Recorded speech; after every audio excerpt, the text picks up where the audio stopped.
Big it up, big it up. Yeah. Hear my voice. Yeah. Here we go. Yeah. Here we go.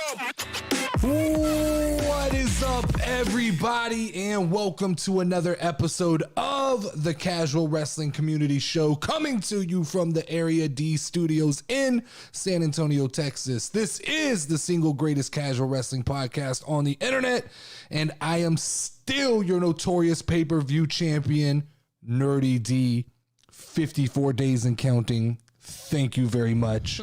And joining me on the ones and twos, working the mics and cameras, my better half, Level Up Lauren. What's up, y'all? Each and every week, we take you on a journey through the world of professional wrestling, all while learning from you guys, the audience, through your comments on social media. Make sure to like and subscribe to the show on YouTube at The Casual Wrestling Show, or subscribe on your favorite podcasting network. We are on Spotify, Google Podcasts, and on Apple Podcasts. Make sure to leave a little review or comment to get us into the algorithm. Tonight, I'm discussing my all-time favorite WrestleMania moments that I have witnessed in person. But first, Lauren, we are officially going to be in Dallas for WrestleMania weekend. We are not going to be attending the actual WrestleMania event, but we are going to be there Friday and Saturday. We will be going by, checking out the Superstore access event. We'll take lots of videos and have lots of footage for the channel from that. We're actually going to sit in on the Bianca Belair and the Street Profits panel. Yes, sir. So I think that'll be cool to do. And then the fan access, or it's Superstore access this year. It's not fan access. The Superstore access is supposed to have a lot of cool things to do. Alexa's Playground, The Undertaker's Graveyard, Superstar entrance, commentary booth, all different kinds of things to do. So we'll see what that's all about. We'll make sure to post a bunch of videos so everybody can see what's going on. If anybody wants to meet up and say what's up, send us a message either on TikTok, through YouTube, through Instagram, any of those, and we'll see what'll happen. We are going to be there with our kids, so we could probably stop there and say what's up for a couple minutes and hang out for a little bit.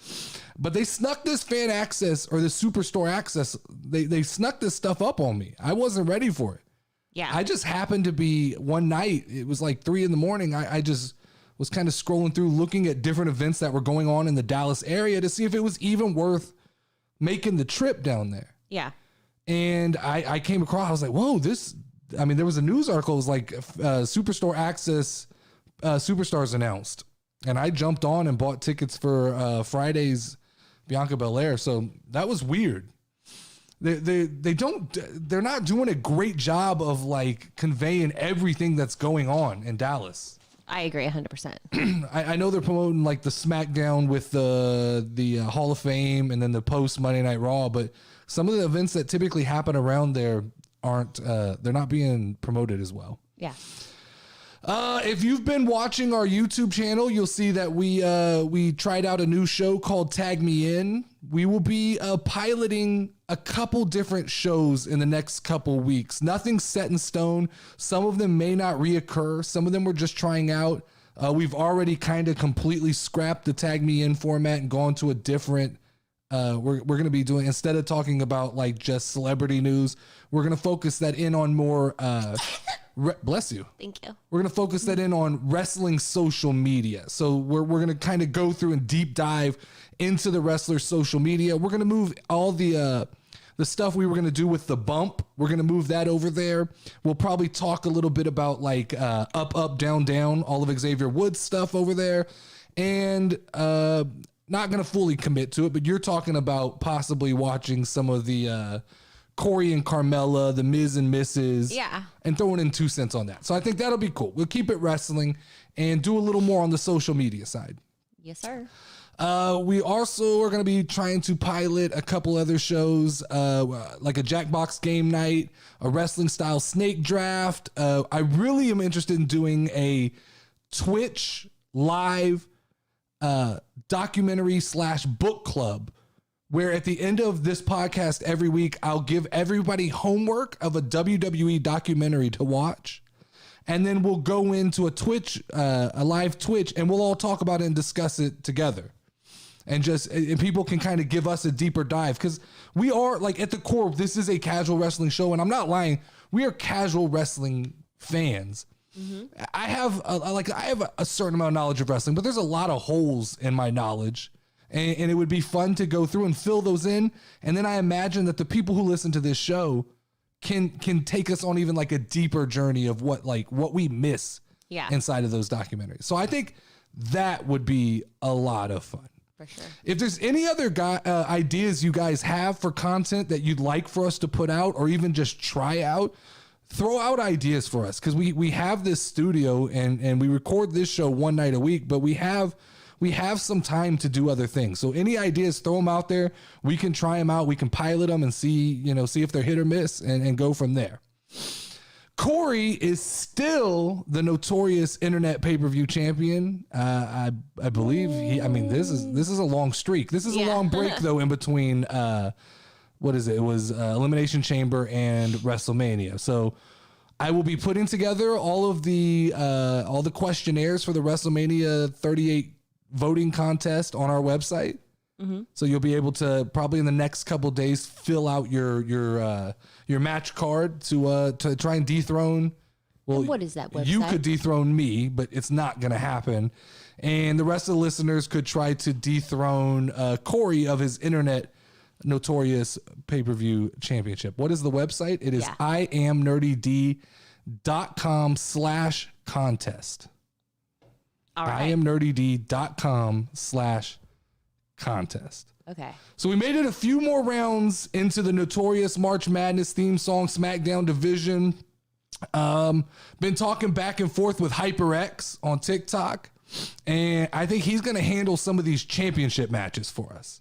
Okay. As we dwindle down. I think, I haven't discussed it with him, so I'm just gonna fucking throw it out there. But probably I want him to handle at least the final four and the championship match. Okay. Because this is what he does. This is in his wheelhouse. This is what he does. So we will be able to get some of our listeners listening to him, some of his listeners listening to us, and just a little bit cross promotion does good for everybody. But this is also what he does, and he does it well. Cool. So we could throw over some of that responsibility to him. But as far as it goes right now, we had 4 matches this week.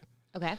We had Shinsuke Nakamura versus Xavier Woods. This went pretty much as I expected, with 73% of the vote going to Shinsuke Nakamura and 27% of the vote going to Xavier Woods. So Shinsuke Nakamura will be moving on to the final of it's the final 4 of the SmackDown division. We had New Day versus Natalya.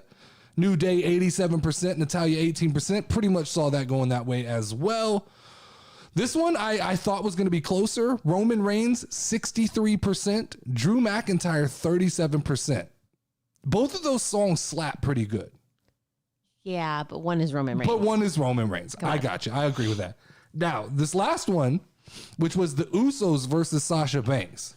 Okay. I checked these numbers last night as I'm putting together my notes. And when I checked it last night, we were at 52% for the Usos, 48% for Sasha Banks, which surprised me. And what I did is I said, that's too close to call. Okay. Because that percentage, there's a little bit of a gap. But when you looked at the actual numbers, it was like a 2-vote differential. Ooh. So what I did was I said, I'm not going to call that one. I'm going to let it roll till right before the show. And so about 5 minutes before we went on air, I jumped on, and what I predicted was true. It just needed more time to simmer. It finished up with Sasha Banks at 57% and the Usos at 48%. Yeah. Or no, that's wrong. 43%. That number checks out. It's the way I wrote this down was real weird. But, okay. But what it is it ended up 57 to 43 with Sasha Banks moving on. So that moves us to the final 4 of the SmackDown division, which is Roman Reigns versus The New Day and Shinsuke Nakamura versus Sasha Banks. Those are getting a little dicey right there. Oh, I think it's easy. You think so? Yeah. What are you going to be Roman versus Sasha. You think so? Yeah, I know so. Ooh, that Shinsuke Nakamura song slaps, though. I mean, people love that song. Nah. I don't know, man. It is what it is. Okay, that'll be interesting. That'll be fun. That'll be fun to see. I think this is the first round where I don't know. Because the New Day song, I like the New Day song. A lot of people hating on the New Day song. Someone said it's barely music. I I like it, but it's. I don't know what the fuck that means, but whatever. All right, let's jump into this week's overreactions. I feel like this was a really good week of wrestling. I feel like WWE's hit its fucking stride going into WrestleMania. Yeah. I haven't been this excited about a WrestleMania in a long, long time. Now, I haven't watched in a couple years, but even the ones that I've been to, I'm ready to go. Like, this is one of, if not the best WrestleMania card that I've ever seen. I don't give a fuck about you guys' opinions on that. Like, you're all going to tell me it's a bad card. I don't care. All I care about is what I care about. And I do believe that this is one of the most fun WrestleMania cards of all time. There's something for everybody on this card. You want Logan Paul? Logan Paul's there. You want big time, like heavyweights? You got Roman and Brock, right? You got Stone Cold. You got Sasha Banks and Naomi going for the tag team titles. There's a little bit Becky and Bianca. Everything is there. Yes, it's a lot of wrestling, but fuck it. That's what I'm here for. 2 full days of a lot of wrestling. Let's go. I'm ready to go on that. Yeah. We even driving home tonight. We were driving home from an event. We were driving into our, it's like a sub-city of San Antonio. Mm-hmm. And we're driving down the road and there's like a community billboard. And as we're going by, go ahead and pull up graphic 3. This billboard is just on like a regular ass street. Yeah. They're hyping up WrestleMania just on regular ass streets here in San Antonio. Tell the whole story. We drove the way around. We drove past it. We saw it. It caught my eye. I was like, what the hell is this? We circled, U-turned all the way around, came back up the road, circled around, sat in the parking lot until this billboard cycled back through. And it was a SeatGeek, right? Yeah. It was a SeatGeek promotion, promotional thing. But still, like, that shit gets me hyped up when I'm driving down the street and wrestling just enters into my like regular life when I'm not expecting it. That's hyped up, right? Yes, sir. Let's get into a little bit of SmackDown. Roman Reigns debuted a new shirt this week on SmackDown to open the show. Not gonna lie, I completely missed the acronym that was on the shirt. You were the person who called it out to me that it basically was an acronym for God Mode. Yep. I missed that shit completely. I got it right away. You called it. You were like, oh, look at that. That's God Mode. I was like, what? Whoa. I just thought it was a cool t-shirt. I just liked everything that it said on it. Yep. But did that cold opening of SmackDown not feel like old school fucking wrestling? Like, that's the best cold opening WWE has done in a long time. We talked about it the other day. They needed to get back to some of that like crazy backstage shit. And they flirted with it when they did the four-wheeler with Big E. But now all of a sudden we're out here fucking up we're fucking up the vehicles and stuff, right? Yeah. Brock Lesnar ripped a door off of a pickup truck. Oh hell yeah, he did. Brock Lesnar fucking awesome. Ripped a door off of a pickup truck and drugged that motherfucker back to the ring and cut a promo on Roman Reigns. I'm ready. Like 3 months ago in January, if you told me the main event is Roman Reigns, and you can probably go back on record and listen to me not being that excited, right? But going back and you told me it's Roman Reigns, Brock Lesnar again, and it's going to be to unify or to have, an undisputed champion. I'd have told you, fuck, here we go again. Fast forward to March, 2 weeks away from, or 1 week away from WrestleMania, basically. I am so invested into this shit. I am so invested. Let's go, man. I mean, are you? Fuck yeah, I'm excited. I'm sold on this. I told you, I thought it was so fucking cool when they did all that stuff backstage. And because I see people trying to say like this is evasive storytelling. There's no more story to tell. At this point, they've just got to make it look like Brock Lesnar wants to rip Roman Reigns' head off. Hype it up, bro. Hype it up. I mean, I'm so about this, right? And then later on SmackDown, we got more Pat McAfee stuff. And every time I talk about Pat McAfee versus Austin Theory, there's a bunch of fuckheads on the internet, and they're most likely going to be the IWC basement trolls, But these motherfuckers, they try to shit on my parade, right? They try to tell me this is a match nobody cares about. Hey, man, turn it off. Turn it off then. Because I am excited. Let me have my excitement. Let me be happy. Let me enjoy this moment. There may be another time. The way my mind works, 6 weeks from now, I may turn on WWE and hate it. But as of right now, I am living and in this shit. I am so excited. And Pat McAfee, he has elevated this feud to another level the past couple weeks. He's taken what I thought was just interesting because it was Pat McAfee and this little instigator, like this, I don't know what it is, but he has done everything he needed to do to make me believe this is going to be possibly one of the better matches on the WrestleMania card. Yeah. And so far, there hasn't really been a sniff of Vince McMahon other than Pat being called back to the office for like a principals meeting. And the way Michael Cole is selling it and the way Pat McAfee is selling it and this kind of grittier heel mentality from Austin Theory, I'm in on this shit. I really am. I don't know. I was sold at the beginning that Austin Theory was going to win this match, that he was the guy to get the rub coming out of this match. But the more I look at it, if Pat McAfee is really invested long-term into the WWE, fucking why not let him win this match? That would be fucking epic. Let him pick up the win here and let's see, like, let him go on some kind of run. He seems like the type to dedicate himself to it. But you can tell that Pat McAfee, and he's talked about this on the Pat McAfee show, so I'm just repeating basically what Pat says, but he understands wrestling entertainment psychology. And he understands it better than 90% of the guys on the WWE roster and 90% of the guys on the AEW roster who try the same tired ass shtick over and over and over. They try the same dumb wrestling tropes over and over and over. And Pat, he just like, most celebrities, and I get that he's a ring announcer and he's kind of different, but they tend to get booed. And he's just like, he elevated himself over that level of celebrity status. I'm excited for this. Oh, hell yeah. And then the fact that he popped up on Monday Night Raw, because I believe I said on the show last week, it sucks that like he only gets the one night to promote this. Oh yeah, you definitely said that. And that Austin Theory then has to go back to Monday Night Raw and pull double duty, and he's got to kind of sell himself without Pat being there. Then all of a sudden, here comes Pat McAfee down the ramp on Monday Night Raw. He's already doing 500 other things. This man flies into Chicago. Did he ever say? Like, yeah, so he talked about it. He actually, like, he did his show, which is like a 3-hour radio show. He went from there. He did a commercial with Peyton Manning.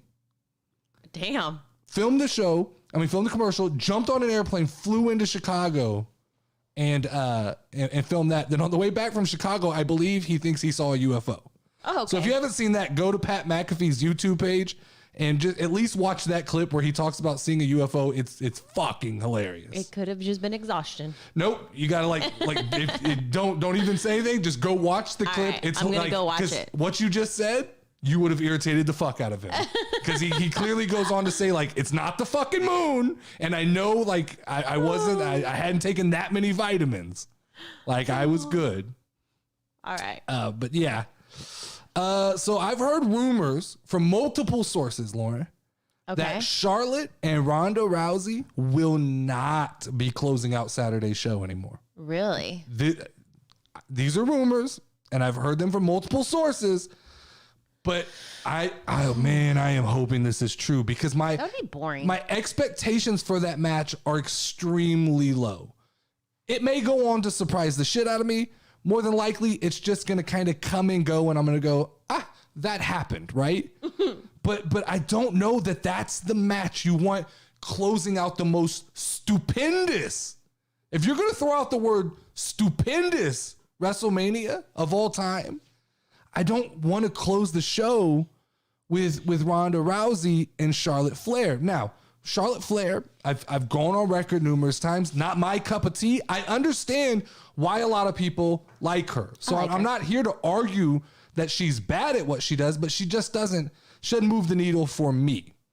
And so And I don't know that by herself, she can move the needle of an entire WrestleMania night. So the sources that I've heard have said that more than likely WWE is closing out Saturday night with the Kevin Owens and Stone Cold Steve Austin segment, the KO show. That could be epic. Now, I think it's my opinion right now because, they're still calling this like a segment, a KO show. WWE is underselling this segment. Okay. And we have a clip from Stone Cold Steve Austin was on the Rich Eisen show this week, which is a sports show, but he was kind of hyping it up. And we'll go ahead and play. Let's go ahead and play a little bit of this. You got to pull the volume up. 38, home of the Dallas Cowboys, man. Yeah. On April 2nd and 3rd, that'll be seen right here on Peacock. I mean, amazing. What if I had told you back in the day you're going to be at WrestleMania 38? I'd have told you it's full of something. I bet, right? Yeah. But you know what? This opportunity comes up. Kevin Owens starts running me down and gets my attention. And you know what? It was a thing where I kind of had said, I'm never going to get in the ring again. And in this business, they always say, hey, never say never. But I said I would never get in. But, prompted by the right person at the right time. Hell, I actually wish you'd have pissed me off a little sooner than it did to give me a little bit more time to Pause it right there. Does that sound like somebody who's not going in to wrestle a match? Yeah. I mean, it sounds like he's fully prepared for a wrestling match, right? He said that I would never get back in the ring. Now, let's get real technical. He's gotten back in a ring since then, right? He's done segments. He's dropped stunners on multiple people since retiring from professional wrestling. You don't speak with that kind of verbiage that I said I'd never come back. I said I was never coming back to wrestle. I said I was done unless the right person got me. Kevin Owens is that person. Kevin Owens is that guy. This sounds to me 110% like WWE is underselling this segment so that we don't go, well, this is going to be a 15-minute match. Probably not. No. Maybe it's a 5-minute match. Maybe it's some kind of skirmish, but this is more than just a stunner. Stone Cold's getting ready. Play a little bit more of that. All right. Because once you go into that ring, man, that's just like stepping on a football field or, onto a baseball diamond or onto a hockey rink. That's where business happens. And so we don't know what's going to escalate to, but, really been working on my conditioning. And, had it been anywhere else other than, Jerry's place down there, I saw George Strait on the Cowboy Rides Away tour, sold out 103,000, and it was amazing. All right. So kill it. Okay. So something's happened. Something has sparked something inside of Stone Cold. He's ready to go. There's two things I believe that's coming from this, right? One, we're either getting the closeout of the night is going to be some form of like a long fight that goes backstage or does something, or we're going to get a segment that leads to a challenge for a match on Sunday night, right? So something happens, Stone Cold, they go back and forth, they talk shit, and Stone Cold goes, hell, I got one more in me. Let's go. Tomorrow night, we're going to do this. And that hits on the Sunday night card, and that just makes that Sunday night card fucking epic because KO stole the show on Monday Night Raw this week. Oh, yeah, definitely. The double fake out with the bald cap and the jorts. No, come on, get with it. KO is the current best thing in all of professional wrestling. He is the best thing in all of professional. He is better than Kenny Omega.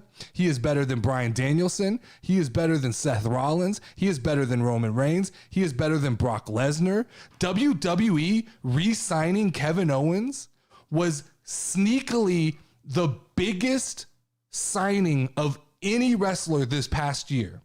And outside of Roman Reigns and Brock Lesnar, just because those guys are behemoth of personalities, they're superstars, they're kind of bigger than wrestling right now, but KO's that guy. He's the guy. He is the most important piece of the WWE puzzle moving forward in the next 1 to 2 years. There's nobody more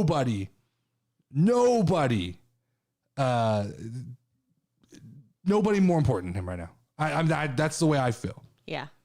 Those feel- freaking leg braces, bro. I feel the leg braces, the ball cap, the jorts. I feel like had he gone to AEW, we wouldn't have realized how devastating that was True. until he got over there and did exactly what he's doing right now. Continuously, it feels like he's put in positions not to fail, but they're kind of test me positions, right? It's like, here, we'll give you this opportunity and you go make the most of it. And then he goes above and beyond what the assignment is.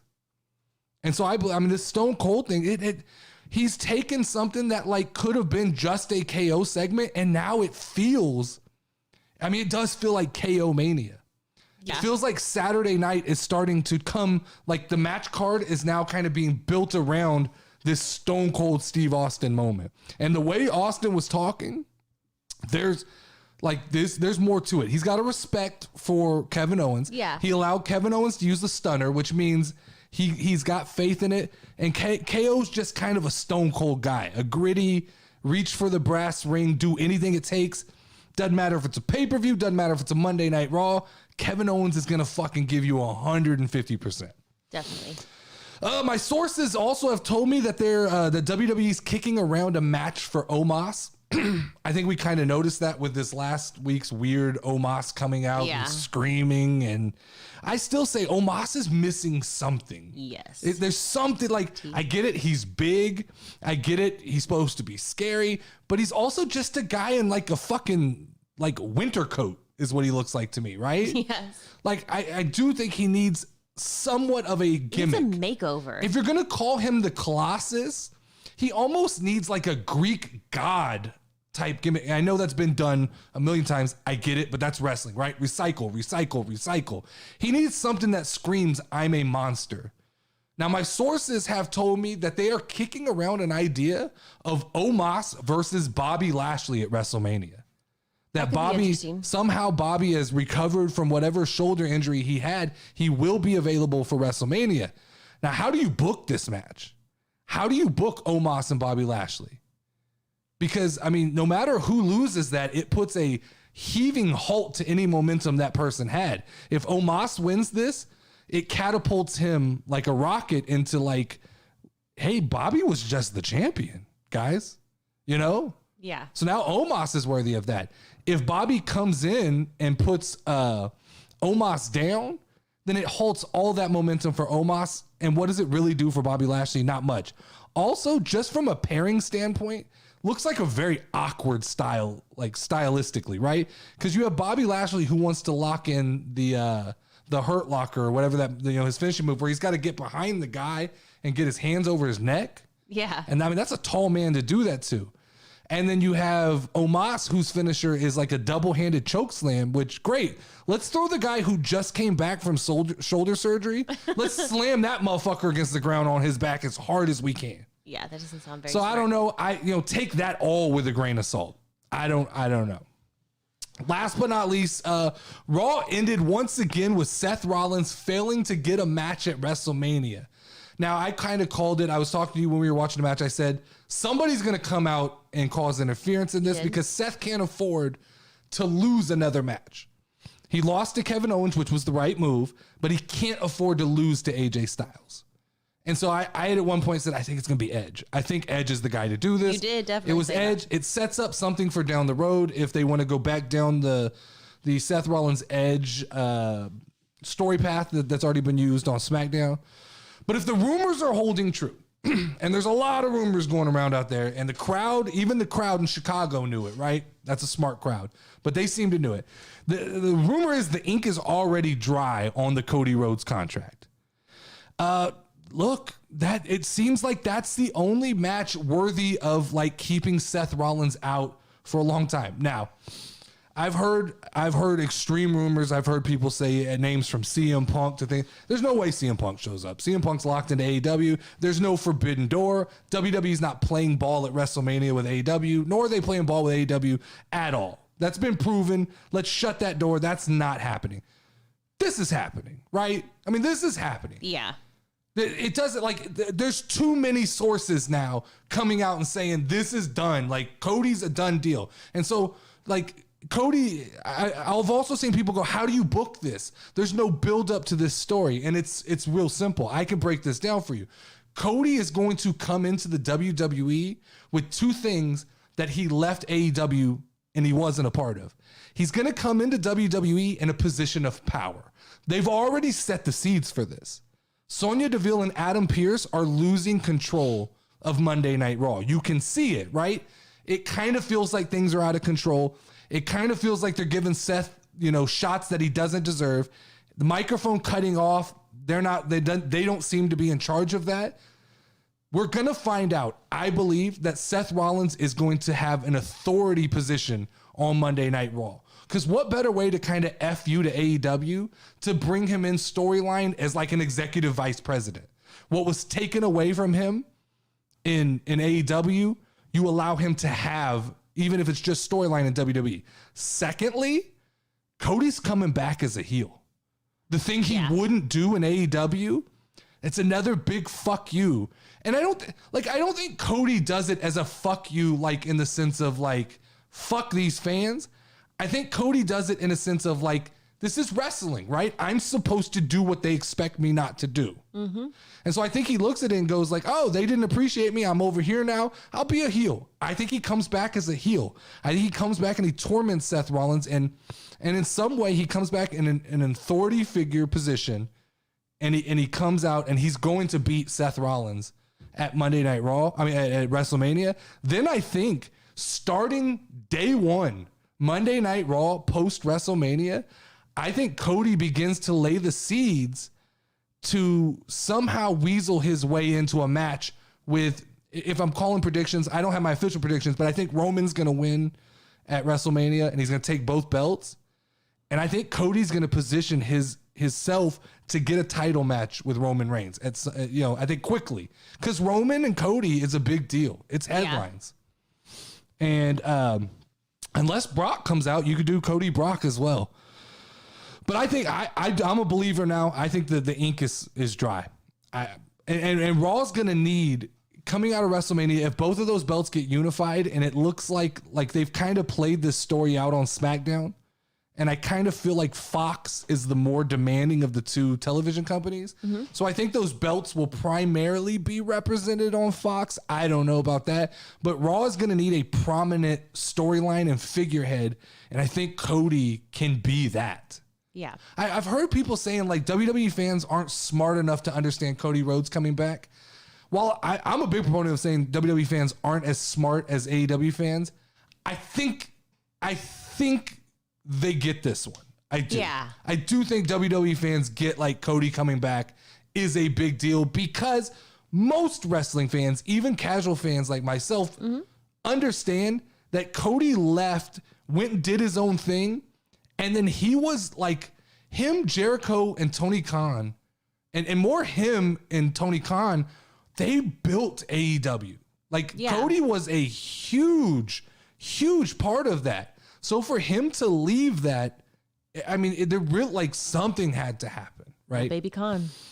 All right, so that's all I got for this week on Overreactions. We're going to once again run our Jay Knows Wrestling AEW segment, which got good reviews last week. Good. Everybody seemed to like it, so we're going to try and keep it up. But go ahead and play that, and we'll be back in about 6 minutes.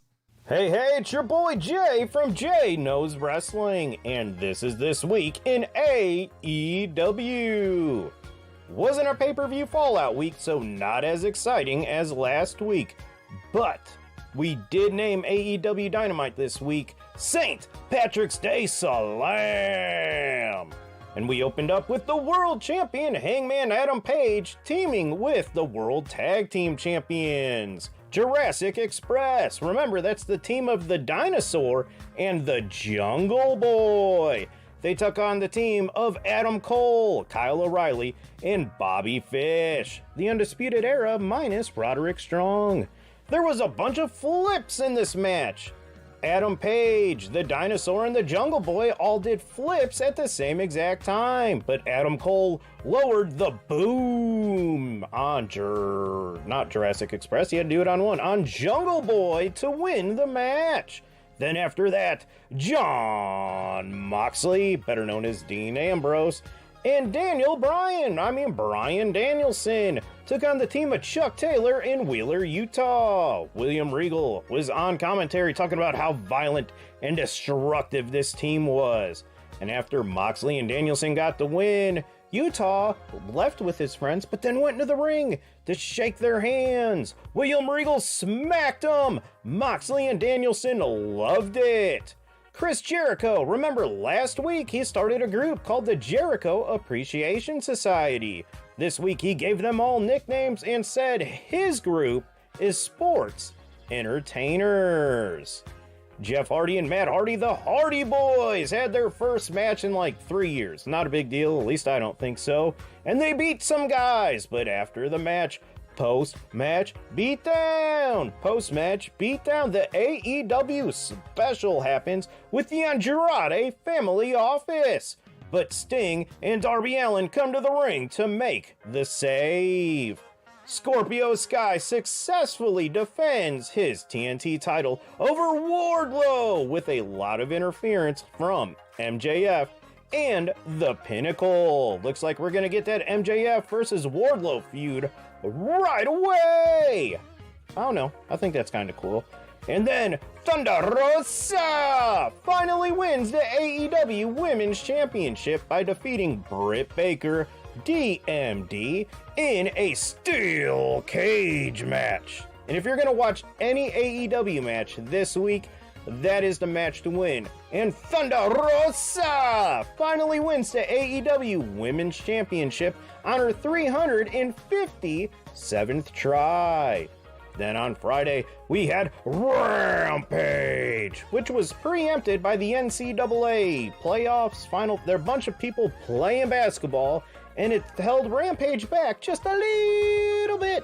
But anyways, Darby Allin took on The Butcher and won. But I bet you'll never guess what happened after the match. I'll give you a hint. The Butcher is part of the Andrade family office. And you guessed it, post-match beatdown, the AEW special. But this time the Hardy Boys make the save for Darby Allin and Sting. So is this rivalry between the Hardy Boys and Sting and Darby Allin, or is the rivalry between the Hardy Boys, Sting and Darby Allin, and the Andrade family office? This is so confusing. Red Velvet defeats Layla Hirsch. It's a whole thing going on with the women on Rampage. Eventually it's gonna come out like Jamie Hayter, this star girl. It's pretty good. They're all like beefing and like fighting and stuff. Eventually one of them is gonna take on Jade Cargill for the TBS championship. Then we got the team of House of Black, which is Brody King, Buddy Matthews, you may know him as Buddy Murphy, and Malachi Black, you know him as Aleister Black, takes on the team of Bear Country, two big old guys, and Fuego del Sol. And whatever wrestler you are picturing in your mind when I said Fuego del Sol, I guarantee you is exactly what Fuego del Sol looks like. But Fuego del Sol looked amazing in this match, but this match was basically booked to showcase the viciousness of House of Black, and Buddy Matthews, aka Buddy Murphy, looked amazing when the House of Black got their win. Scorpio Sky came on to say everybody needs to get on the Paige Van Zant train. That was all. Then also Keith Lee takes on that whack rapper. His name is Max Caster and beats him. I bet you won't guess what happened after the match. Post-match beatdown, the AEW special. Max Caster's Anthony Bowens, his tag team partner, jumps in. And then Powerhouse Hobbs and Starks jump in. And then Swerve Strickland, you know him as Isaiah Swerve Scott, makes the save for Bearcat Keith Lee. So what are we going to see next? Keith Lee and Swerve Strickland versus The Acclaimed, or Keith Lee and Swerve Strickland versus Powerhouse Hobbs and Ricky Starks, before we get that showcase featured match of Keith Lee versus Powerhouse Hobbs? Who knows? But that was this week in AEW. Sorry if my face looks weird. I do have concealer on a tattoo that is on my cheek. All right, so he killed it again. Another perfect segment from Yeah. Jay. And we actually went to the show here in San Antonio, Texas. And I'll say that Jay made that seem way more interesting than what we watched in person. Thinking that in my mind. Because what we watched in person didn't seem that fun. No, the He most definitely- exciting thing was the Thunder Rosa. Definitely. He did a amazing job at really hyping up the AEW there. dance is Now, did you dying. notice anything funny though in that video? I noticed something funny in that video. I was wondering what that white thing was in the background. No, not the unicorn, because the eyes on the unicorn creep me the fuck out because they're changing colors, and I Oh, don't know are how. they? I don't know how they're doing that. That's not what I noticed. What? That's some kind of mask. Scares me a little bit. Did you notice though? Because about a week ago, I did the Chris Jericho is the GOAT. Once again, I talked about it. Okay. And I thought me and Jay were becoming best friends at that point. We had really we started to kindle up a friendship, and I really felt like I had an ally in the wrestling world. And then he just took a hot shit on Chris Jericho. But if you notice something, I want you to know, because I noticed something. Go ahead and pull up the graphic that I have. Okay. Graphic. Okay. Look right over. That's his right shoulder. What is that? I don't know. That's a Jericho poster, a Jericho poster. Okay. Oh, It's okay. a Chris Jericho poster. Now, how that got there, I have no fucking clue. And why his arm kept going behind that like it was photoshopped in, I don't know. Like, I'm not gonna confirm or deny that I might have tampered with the video that Jay sent me. Oh. But Jay clearly has a Chris Jericho poster there. I see. So I think he's coming around to my idea that Chris Jericho is the GOAT. Definitely. Now, I will say, just like in AEW, AEW news, I am enjoying the Chris Jericho stuff with the wrestling, the superstar, Oh yeah. the sports definitely. entertainer, and not the, I'm not a pro wrestler, I'm a sports entertainer. That was pretty cool. That like speaks right to me. So I did enjoy that. Yes, sir. But all joking aside, I do want to have Jay on after WrestleMania for an actual burning question topic.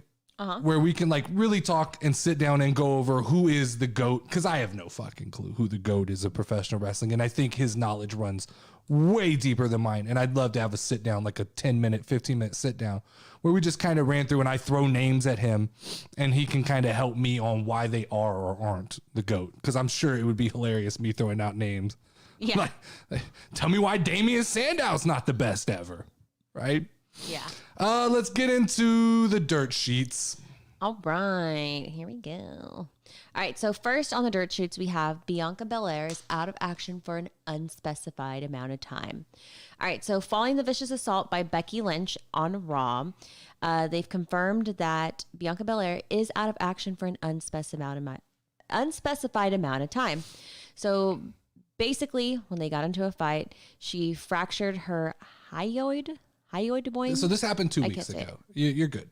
Okay. This happened 2 weeks ago. And interesting enough, like, I think they kind of cleared up any misconceptions on Monday Night Raw this week. But I thought this was interesting because do you know how many people keep trying to talk shit to me and tell me that Bianca Belair is going to miss WrestleMania? And they're like legitimately coming after me and trying to laugh at me because I am a huge Bianca Belair supporter. You know this about me. Yeah. Probably my number one favorite wrestler in WWE right now. Probably all favorite wrestler currently in wrestling. And I can't believe, it's hard for me to believe that like people, I get like they sell it a little bit, but it's hard for me to believe that people do buy into the fact that like they think that's a real injury. If you're following it at all, it's obviously a storyline. And I actually kind of envy those people who are able to kind of remove themselves and believe everything that's happening. But like, be real. WWE's not selling fan access tickets for Bianca Belair's speaking panel if she has a fractured throat bone or whatever, or throat muscle or whatever it is, right? Yeah. You're not selling, and these tickets went on sale like 3 days ago. You're not selling those tickets if she's too injured to go to WrestleMania. For sure. I'm still sold on Bianca Belair's losing her hair at WrestleMania. And I can't tell you the amount of people who have called me racist for saying that Bianca Belair's hair is going to get cut off, as if like that is some form of attack on her because she's a black woman. No. That's a wrestling thing. Like, this has happened throughout the history of wrestling, things happen and people's hair get cut off. Vince McMahon's, it's almost a rite of passage. It's a big deal in wrestling. This has nothing to do with her race. I'm the biggest Bianca Belair supporter you can find in like professional wrestling commentating. I'm all about Bianca Belair. But it's a big deal if it happens. I mean, I think Becky Lynch even alluded to the fact that she was going to do it. She has hinted said, at it. Like she's literally said, I'm coming for your hair. So this isn't a fucking, don't come at me with, I hate, it's an immediate block. I'm not even fucking having the conversation anymore. There's nothing racist about saying she's gonna get her hair cut off. And I'm tired of people telling me that I don't understand the culture of of black women's hair. I understand. I fully understand. This is wrestling, though. This has been done forever. This is like Thunder Rosa coming after Brock Lesnar for wearing a sombrero. Wrestling has always crossed certain racial lines, whether right or wrong. I don't know if it's right or wrong, but they've always crossed certain lines to get a reaction from crowds. Yeah. Even more so in like San Antonio, they've always used Hispanic heritage as a way to either turn a crowd for or against a certain wrestler. Alberto Del Rio used to come into San Antonio, Texas, and just shit all over Hispanic people in San Antonio. Yeah. Because it gets a reaction. But I don't think there's anything racial about this. I just really don't. It's just wrestling. This is shit that happens in wrestling. And so if you're going to call me racist for having a wrestling thought, it's an immediate block. I don't even have fucking time to go back and forth with that kind of shit. Yeah. What's our second story? All right. So story number 2. This is all going to be Keith Lee memes. Oh, so I've seen this. And it's funny because we talked about Keith Lee. Was it last week or the week before? We kind of talked about last him, week, right? And so, but I thought it was funny. The internet's kind of picked up on the whole Keith Lee. He does have a funny speech pattern, and I'm sure he's a highly intelligent person. And if this is the best thing that could have happened to Keith Lee, you could read me a couple of them. Okay, so we have. Keith Lee looks like he says, "That is perplexing," and rubs his chin when he doesn't understand something. Keith Lee looks like he reads paperback mystery novels and quietly says to himself, "I knew that all along." Keith Lee looks like the sort of guy who wants to speak to the manager, but only to tell him what a great job the staff are doing. Ew, I've done that before. That's funny. So if Keith Lee... And I'm assuming Keith Lee is smart because he's not assuming he's smart, but I'm assuming he's a smart wrestling mind enough to pick up on this is it. Take this gimmick and fucking run with it. And it's already kind of the gimmick he portrays. And this is one of those that Vince McMahon is going to eat his fucking words on, right? Vince kept telling him, be the big bad guy. And now Keith Lee is going to get over for the exact opposite. And I think if he runs with this, like, he can take this to the fucking moon. Be exactly what the internet wants you to be, and you will blow the roof off. Because you'll connect with the casual wrestling fans, and you'll also connect with the IWC. And when a guy does that perfect circle, when he connects with both groups, that's when magic happens in professional wrestling. So I'm happy for Keith Lee. He's never done it for me. I've never been a huge Keith Lee guy, but not every wrestler is built to entertain me. I understand that. I have a specific kind of wrestler and parameters that I like that make me entertained.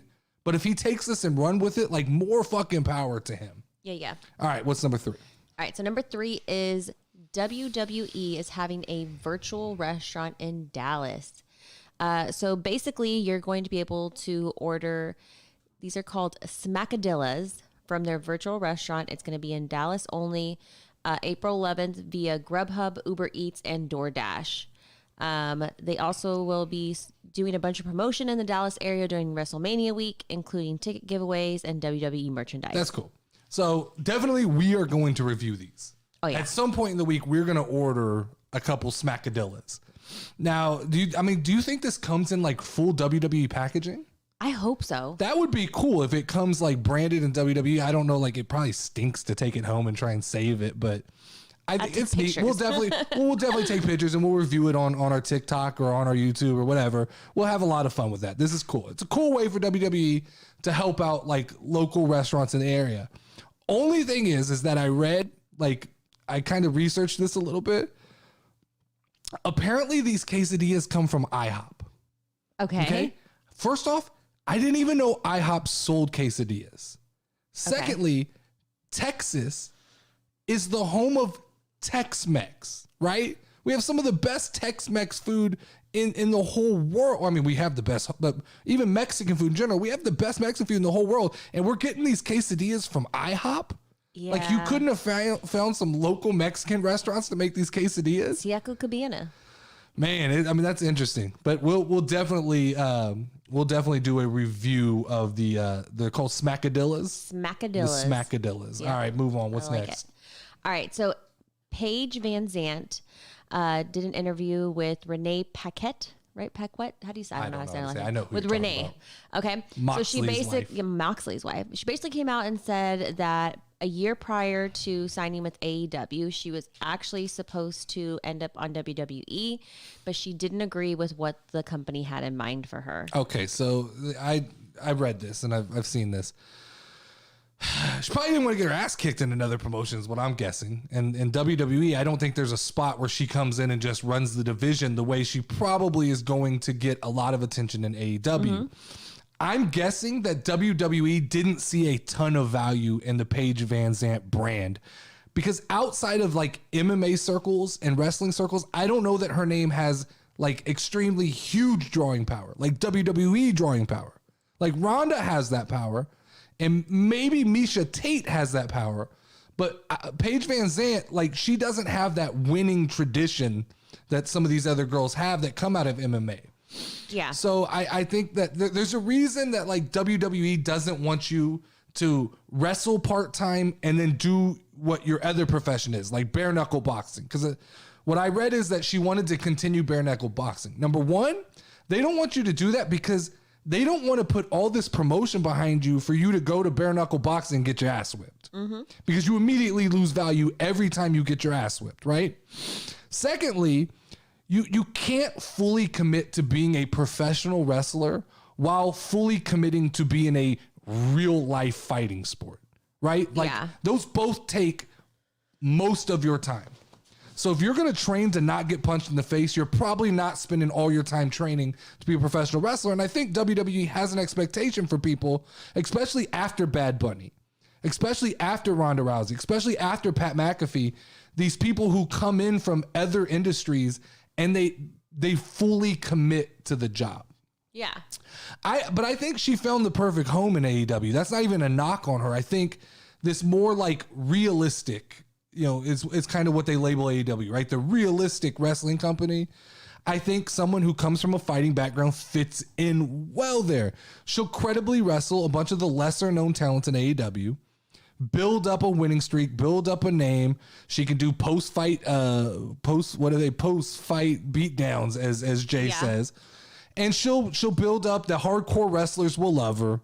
I mean, the hardcore wrestling fans, IWC will love her. She's a pretty girl. She fits all of like the mold for those guys, and she'll do well. Also, she has like her and her husband have some kind of. It's not OnlyFans, but it's something very similar. It's like an adult themed website. Yeah, and I don't know what they post on there, but like they have that, and I'm sure WWE wants zero fucking part of that. Yeah. And I'm sure that was a hard, like, if you're going to come to WWE, that stops now, like right now. Like, nope. All right. What's the last news story for today? All right, because the last news story is Ric Flair says that Bryan Danielson is very good, but he's not in the same league as AJ Styles. So long story short, he got interviewed and he basically said that, look, he's very good, but he's not in the same league as AJ Styles. It's a big stretch to say that Danielson is in any way better than AJ Styles, is what he said. Okay. So I was under the understanding that Ric Flair had gone completely team AEW. Like he had the pom-poms, he had the skirt, he was once WWE got rid of him, he was just shit on AEW. So I guess he's now going to be impartial. This is where the casual wrestling fan in me becomes glaringly obvious, right? Because AJ Styles has never really connected with me. I know he's good. I mean, I know he's very good. And I hear other people say how amazing he is and the amazing matches he puts on. But like, there's a lot of times he just feels kind of blah to me. But I understand, like, I get what he does and makes other people. And I didn't watch any Impact or TNA. I don't have any experience with AJ Styles outside of WWE. Some of the stuff he did, like with the pre-videotape matches with The Undertaker, they were pre-recorded video matches. I don't think they moved the needle for me at all. So nothing he's done has ever just blown me away. But I don't know. Is this a common perception, like in the wrestling world, with the IWC or with smart wrestling fans, and even with casual wrestling fans? Is there a big group of people who believe he is better than Bryan Danielson? Because when I hear people talk about who is the best professional wrestler right now, I hear Bryan Danielson, I hear Kenny Omega, I hear some New Japan Pro names thrown out. I never hear AJ Styles. I always feel like he's like one level under, and maybe he is, and maybe I'm just not in the right circles, but I need to know, like, is this common perception, or is this like crazy old Rick just shooting his mouth off again? Like, is Ric Flair just saying more crazy shit because he needs to be in that limelight and he needs the attention? Yeah. Let's get into this week's burning question. Yeah. So I have actually been to 5 WrestleManias in my lifetime. I've been to WrestleMania 27 in Atlanta, Georgia. I've been to WrestleMania 28 in Miami, Florida. I've been to WrestleMania 29 in New York, or New Jersey, whatever you want to call it. Been to WrestleMania 30 in New Orleans, and I went to WrestleMania 32 in Dallas. I thought it would be fun just to take a couple minutes, because we're running long anyway, but to take a couple minutes to reflect on the main event of each one of those WrestleManias and kind of what happened. Okay. And then just kind of my favorite moments from each of those events. So I went to WrestleMania 27. It was my first WrestleMania in Atlanta, Georgia. The main event of this pay-per-view was The Miz versus John Cena for the WWE Championship, for the spinner belt. And this was, I love the match, hell of a match, but this is where The Rock got involved. I don't remember. I think he was the referee. But The Miz ended up winning, and I was a huge Miz guy at this point of my wrestling watching career. And I like, the first time you go to WrestleMania, just fuck it, like, it was insane. It was amazing. I had pretty good tickets, not up in the sky, not on the floor, just good enough that it was a great experience. Also on the show, Michael Cole defeated Jerry the King Lawler. That's interesting. Like, when you look back at it's a moment I don't remember just right off the top of my head, but when I look back, like, that happened. Michael Cole wrestled Jerry the King Lawler. Also, Snooki was part of the show. That's awesome. Snooki wrestled in a match with like Dolph Ziggler and John Morrison. I do remember there was a hellacious Undertaker versus Triple H match that was like 30 minutes long, no holds barred. They were beating the shit out of each other with like sledgehammers. That's like one of my best Undertaker memories, was those matches with Triple H. And then I do remember that at WrestleMania 27, I got to meet Alberto Del Rio, which is kind of a running joke around here that was my favorite wrestler.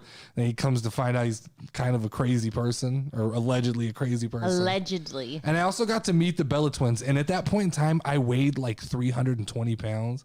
I was just this like, just a fat, big, I'm not skinny by any means right now, but I'm healthier than I was then. And I have this picture with the Bella Twins that I'll have to find, where I'm just this big old blob in between like the Bella Twins in their prime.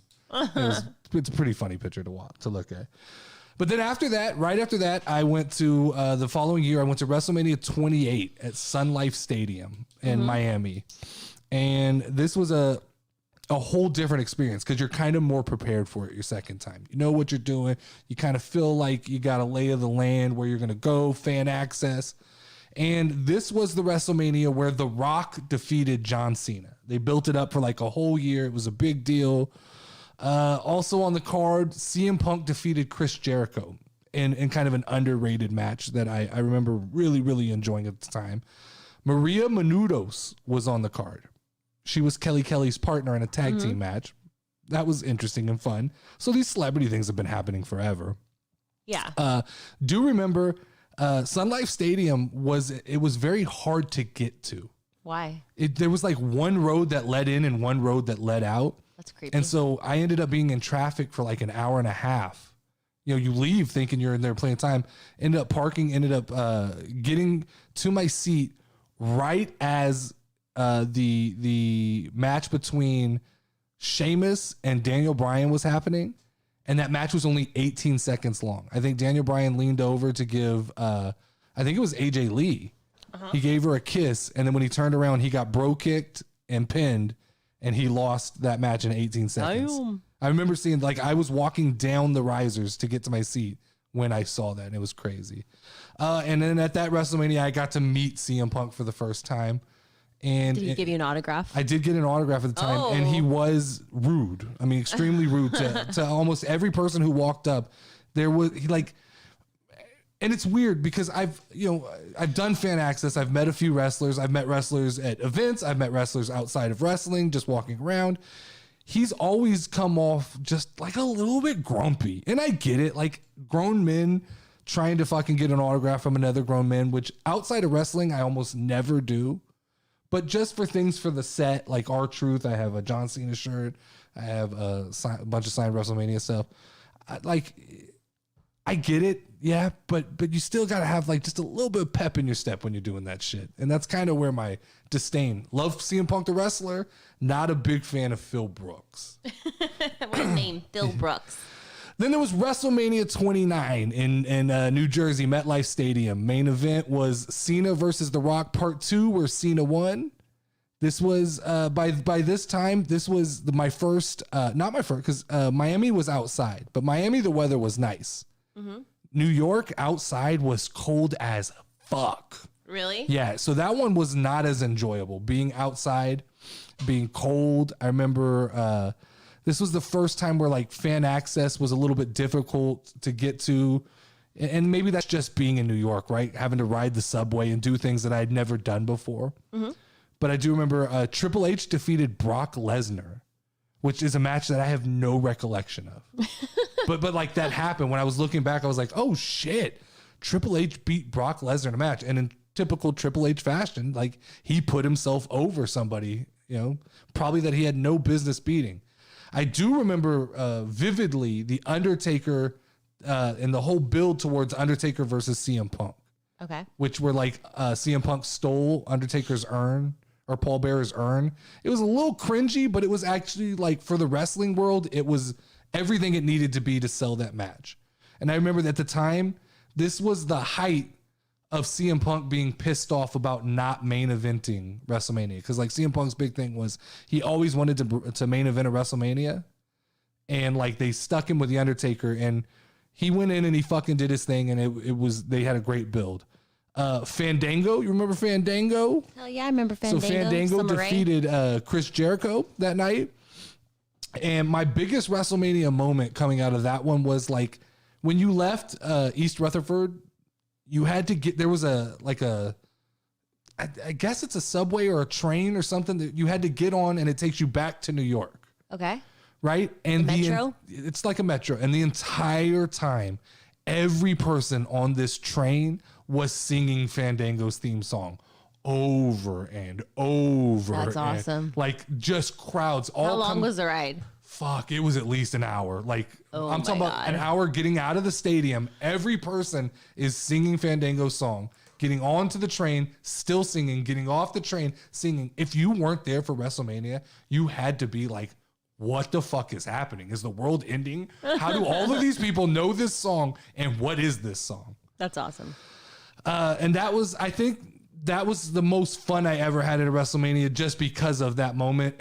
Fan access, I actually got to meet Kane and I got to meet Damian Sandow. And Damian Sandow was probably the friendliest wrestler. That's cool. That I had ever met. And that's probably where a lot of my he's one of my favorite wrestlers of all time. And That's probably where a lot of that came from because he was So friendly. Yes, sir. Then I went to WrestleMania 30. And by this time, this is when me and you got together. So this was your first WrestleMania, Yes, correct? it was. So we went to New Orleans, Louisiana. The main event. You remember the main event? Yes, I do. Daniel Bryan beat Randy Orton and Dave Bautista.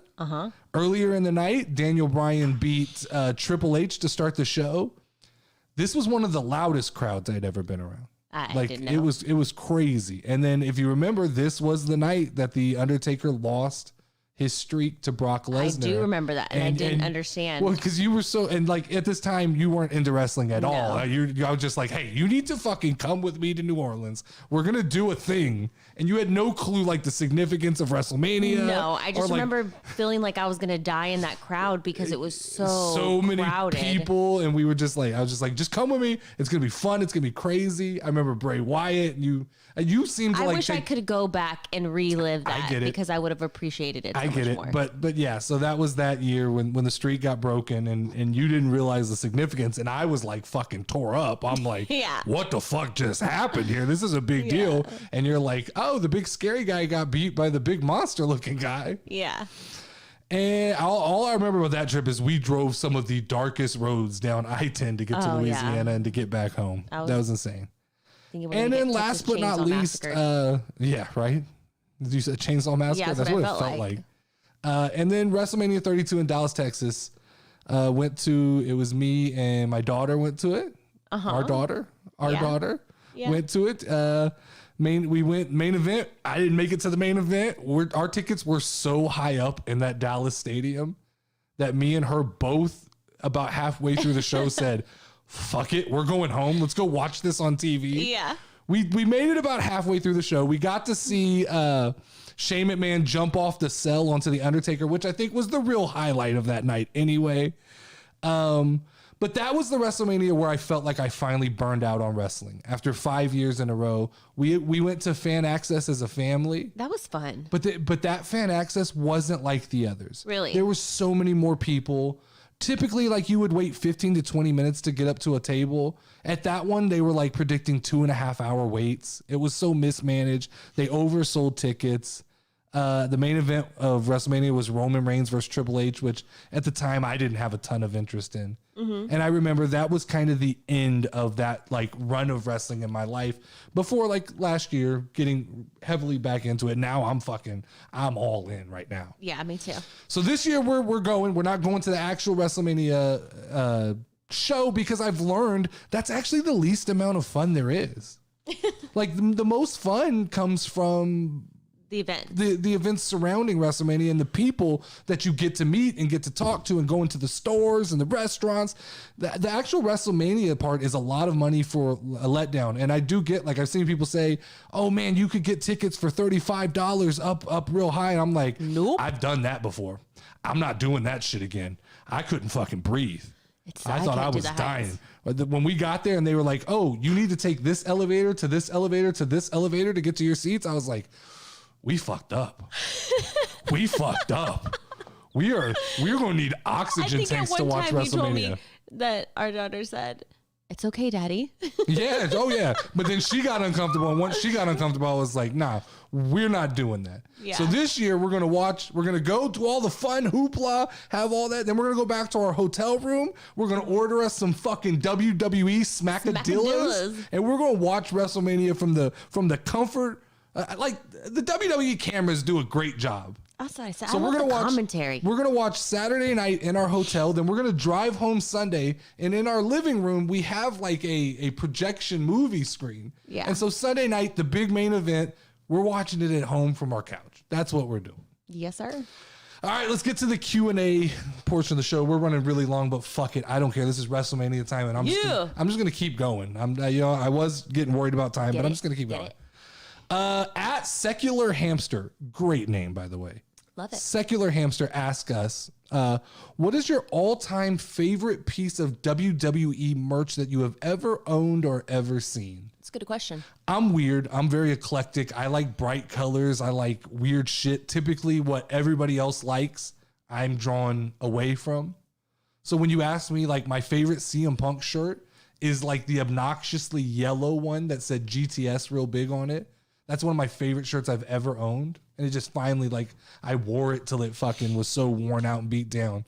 It probably would be cool now, but at the time I just finally was like, I got to get rid of that. It's time to get rid of that. I do like, these aren't WWE shirts, but you ordered me a couple cool CM Punk shirts off of Pro Wrestling Tees that I really love. Those are cool. I had a Miz t-shirt, the I'm Awesome shirt. Oh, cool. I had that forever, but it was like 5X. And when a 5X shirt starts to become dingy, you look like you're wearing a trash bag. So I had to get rid of that shirt.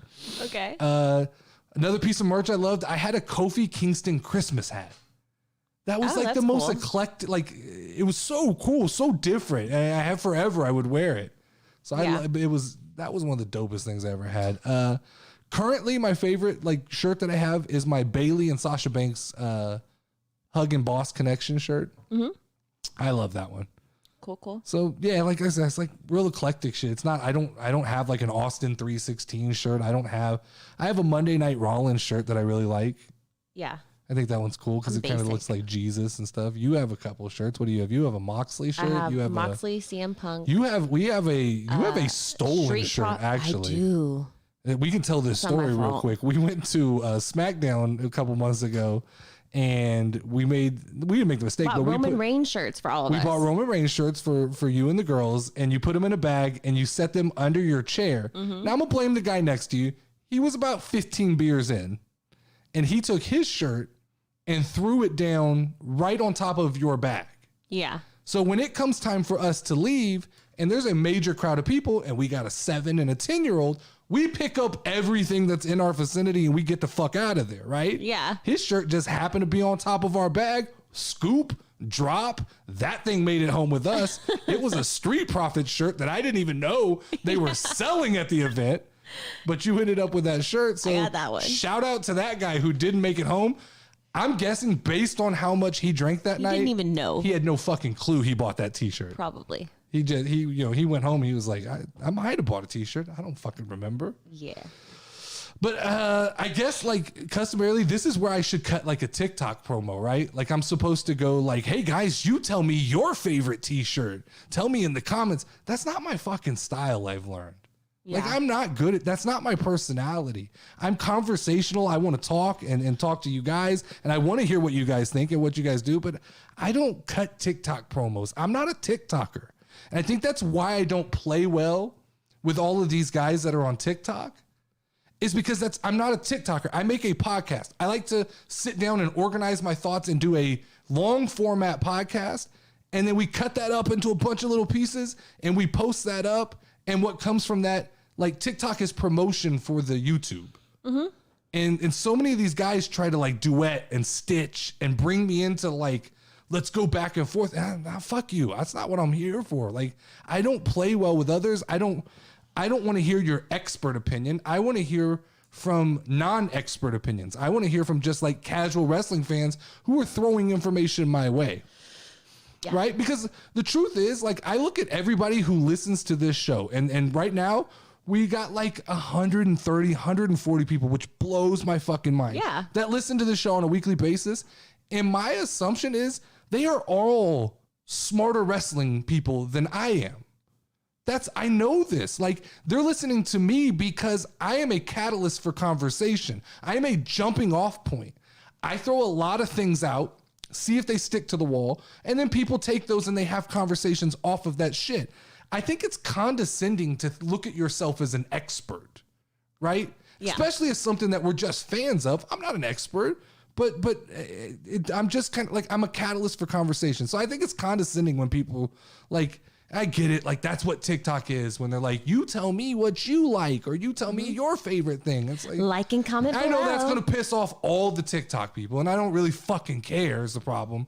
But like, I don't participate. That's why I don't participate when someone's like, you tell me your biggest wrestling opinion. And I'm just like, I do it every week. Yeah. Every week I sit here and fucking tell you guys my wrestling opinion. So I don't need to do it when I'm like commanded to do it. Yes, sir. All right, let's finish off with 20 questions. This week's question you have written down comes from Chris from Jersey. Yes, that is how he wanted me to refer to him as. Chris, were you at the WrestleMania? What number was that? That was 29. Were you one of the guys singing the fucking Fandango song with me on the train? I don't know. It's a We'll high find probability he was. Possibly. That's interesting. Yes, sir. All right, let's start with the customary first question. Is this person known from their time with the WWE? Yes. All right. Is this person currently wrestling with the WWE? No. Well, kind of, but no. I don't like kind of answers. Okay. So if they're not wrestling now, did this person wrestle in the Attitude Era? No. So not a current wrestler, not an Attitude Era. Did this person wrestle pre-Attitude Era? Yes. I mean, I'm fucked to begin with. I know like 6 wrestlers pre-Attitude Era, but we'll ride this thing out here. Has this person ever held a major WWE title, World Heavyweight WWE title? I hate that question, but no. Well, then I'll follow it up with, has this person ever held the minor title, a intercontinental title, a U.S. title, or a European championship? I know. So this person hasn't done shit. Okay, this is a Whatever. This is a pre-Attitude Era person who hasn't won a fucking title, and y'all expect me, Mr. Casual Wrestling Fan, to know who this person is. Well, where can I go from there? Well, so let's assume since they didn't win in WWE that they won in WCW. Did this person wrestle in WCW? no. All right, so okay. Is this a male superstar? Yes, it is. Okay, so at least we got that. It's a Yeah. male superstar, not a WCW, and hasn't won a title in WWE. Nope. Okay, let's get this out of the way. Okay. Is this person a manager? No, they're not. All right, cool. Because y'all tried that We've shit been doing one the time, and manager that thing was, on you. That was a little fucked up when y'all tried that. Has this person had a wrestling match in the past 10 years? So, like, have they wrestled at all? Yeah. Yes. Okay, that's interesting. Oh, someone told me to ask when it was when they're not currently. Is this person under a WWE Legends contract? Yes. But not that information even helps me at fucking all is the problem. Like, that's a great question. If you ask me who was under it's Legend a great contract, I don't question, know. but I don't know that helps me at all. Okay, so they're under a Legends contract. They wrestled pre-Attitude Era. They've wrestled in the last 10 years. I did admit, okay, so Jerry the King Lawler. Does this person wear a crown? No. That was my one. That was my one shot in the dark. Was I thought maybe it was Jerry the King Lawler. I don't know if he wrestled at all during the Attitude Era. I have no idea. So the person is known for WWE, not an active wrestler, has wrestled in the last 10 years, wasn't part of WCW, wasn't a world champion, wasn't an Intercontinental, United States, or USA champion, European, whatever. Wasn't any of those. Was this person a tag team champion? No. So this person has, I mean, like, this has got to be like a fucking one, like a gimmick or a funny thing. Did this person ever wrestle in like TNA Impact, whatever the fuck they were called? Yes, they did. Yeah. So this person is so outside of my Number one realm stunner. of who I would know in wrestling. Okay. Has this person ever wrestled with John Cena? Hold on one second. So according to his Wikipedia, no. No. I thought maybe if it was a John Cena, I'd get a shot in the dark. I feel like shoo. Why are you shushing me? I don't know, because I just feel like shushing. A shoosh. I feel like I feel like y'all are fucking with me again. Maybe. And I don't like it. I don't like that y'all take this as an opportunity to like fuck with my brain. I think that it's an award to have. To beat me? Yeah. That felt like Roy Kent. Is this Is this some kind of weird gimmicky thing? No. No? So this is an actual wrestler who's Yes. accomplished absolutely nothing in the WWE? Yeah. Pretty much. Had you heard of this person before Chris presented them to you? No, not at all. And he was nice enough to give me. I was wondering, Answers. because I was wondering where you're getting like. No, he prepared. He was nice. He prepared a little summary for I me don't and feel like everything. he was nice because I He have was no very nice. fucking Thank clue. you. Thank you, Chris. Was this would you consider this person to be a bigger wrestler based on either height or weight? Yes. Over 6'4"? No. How many questions is that? Like 76. No, really, how many questions is that? You're at 19, motherfucker. So I have you to got one more. guess? Yeah. I mean, well, you got one question left. I don't know. I have no fuck. I'm so far off on this. I haven't even gotten in, like, I'm not even in the stadium or the ballpark with this person. WWE wasn't WC. I wanted to, like, fuck it. Is it Bam Bam Bigelow? Nope. You know who it is? Yeah, obviously, I want to know who it is. It's Tatanka. Tatanka? To what? Tatanka? To who? Tatanka? I don't know who the fuck that is. Tatanka. What is a Tatanka? Tatanka. Should I know I have who? no idea. Should I know what a Tatanka is? Sure. He's a WWE legend. Oh shit! I know who Tatanka is. Who's Tatanka? He fucking he was an Indian wrestler. All right. Like he wore the big headdress. He was like a chief or something. I've seen this guy before. I had zero chance of getting this. There was a zero going into this. That's there was Tatanka. yes. Going into yeah. this, there was 0% chance I got this. That was a good one. Wrestled in 2021? He's like 60 years old. That's okay. All these old guys wrestle. That's what they He do. wrestled at I was at WrestleMania 32. Well, He wrestled at WrestleMania 32. Maybe it was after you left. He was in the Andre the Giant Battle Royal. Fucking shows you how much I paid attention to that. Yep. Good one, Chris. Kind of a fuck you though. Kind of feel like this was underhanded. This was a little bit of a shot there. All right. I feel defeated. Well, you should. We got went you. what, like an hour and 22 minutes? Yeah, just a little bit. Okay. Just a little bit. Maybe we'll cut this into pieces so people can enjoy it in parts. Okay. This has been another episode of the Casual Wrestling Community Podcast. Make sure to tune in each and every week as we take a journey through the world of professional wrestling. Make sure to chime in on anything we got wrong or any crazy shit we said this week, because I'm sure there was quite of a bit of it.